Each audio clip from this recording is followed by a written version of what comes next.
हाय दोस्तों, नमस्कार। मैं आरती आप सभी का स्वागत करती हूँ। मेरे चैनल को लाइक कीजिए, सब्सक्राइब कीजिए।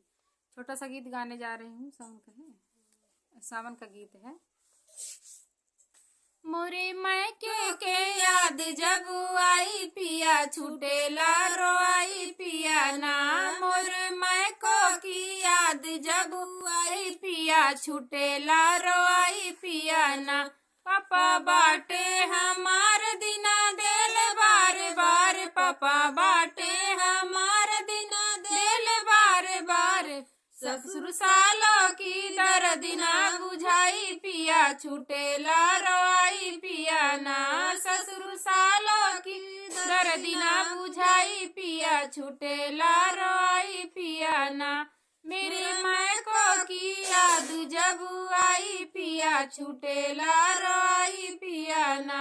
मेरे मैके की याद जब आई पिया छूटेला रोआई पिया ना।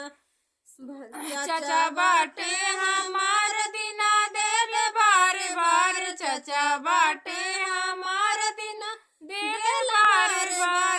भसुरु सालों की दर्दिना बुझाई पिया आवेला रोआई पिया ना। भसुरु सालों की दर्दिना बुझाई पिया छूटेला रोआई पिया ना। मेरे मैके की याद जब आई पिया छूटेला रोआई पिया ना। मेरे मैको की याद जब आई पिया छूटेला रोआई पिया ना। भैया बाटे हमार दिना देल बार बार, भैया बाटे हमार दिना देल बार बार। देवर सालों की दर्दिना बुझाई पिया छूटेला रोआई पिया ना। देवर सालों की दर्दिना बुझाई पिया छूटेला रोआई पिया ना। मोरे मैके की याद जब आई पिया छूटेला रोआई पिया ना।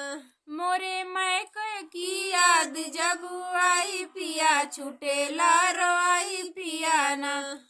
दोस्तों, अगर हमारा वीडियो अच्छा लगे, हमारा गीत अच्छा लगे तो लाइक सब्सक्राइब जरूर कीजिएगा। कमेंट करना मत भूलिएगा। और एक दीदी कमेंट की थी, उनका नाम मैं भूल गई हूँ, तो उनसे रिक्वेस्ट है। वो बोल रही थी मेरे से मैं आपसे मैं जुड़ गई हूँ। तो दीदी, अगर मेरी वीडियो देखिएगा तो ये मत समझिएगा कि मैं नहीं जुड़ी हूँ। मैं भी जुड़ी हूँ आपसे, कमेंट की हूँ आपको। मैं भी आपसे जुड़ गई हूँ।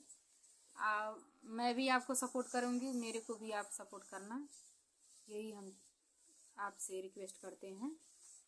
हमारा गीत अच्छा लगे तो लाइक सब्सक्राइब जरूर कीजिएगा। कमेंट करना मत भूलिएगा, कमेंट जरूर कीजिएगा एक बार।